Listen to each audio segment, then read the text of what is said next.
नमस्कार मित्रांनो, मी केदार पाटील. बूस्ट बॉक्समध्ये आपले मनापासून स्वागत आहे. आज आपण भारतीय संविधानातील काही महत्त्वाच्या कलमांबद्दल थोडक्यात आणि सोप्या शब्दांत माहिती पाहणार आहोत. राष्ट्रपती कलम 52.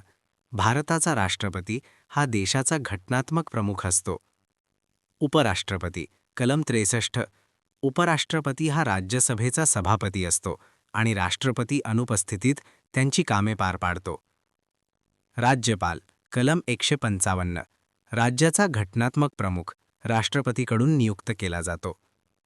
पंतप्रधान कलम 74. केंद्रीय मंत्रिमंडळाचा प्रमुख. प्रत्यक्ष कार्यकारी सत्ता पंतप्रधानांकडे असते. मुख्यमंत्री कलम 164. राज्य सरकारचा प्रमुख राज्याचे प्रशासन चालवतो. विधान परिषद कलम 169. राज्याचे वरचे सभागृह असल्यास कायमस्वरूपी सभागृह. विधानसभा कलम 170. राज्याचे खालचे सभागृह जनतेतून थेट निवडलेले आमदार. संसद कलम 79. संसद बरोबर राष्ट्रपती अधिक लोकसभा अधिक राज्यसभा.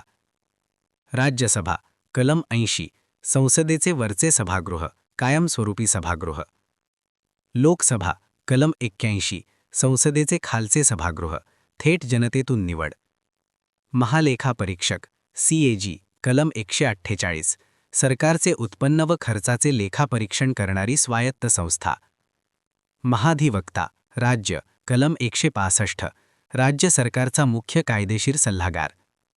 महान्यायवादी केंद्र कलम 76. केंद्र सरकारचा मुख्य कायदेशीर सल्लागार. महाभियोग कलम 61. राष्ट्रपतीवर संविधान भंगासाठी चालवली जाणारी विशेष कारवाई. UPSC कलम 315. केंद्रीय लोकसेवा आयोग केंद्रीय सेवांसाठी भरती करणारी संस्था.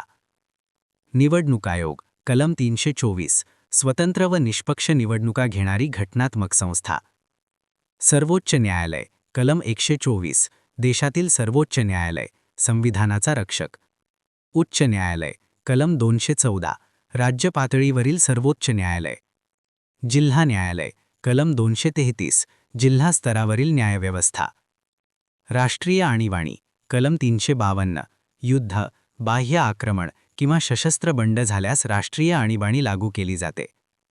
आर्थिक आणीबाणी कलम 360. देशाची आर्थिक स्थिरता धोक्यात आल्यास आर्थिक आणीबाणी लागू केली जाऊ शकते.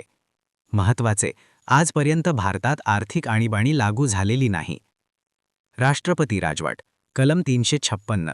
राज्यात घटनात्मक यंत्रणा अपयशी ठरल्यास राष्ट्रपती राजवट लागू केली जाते.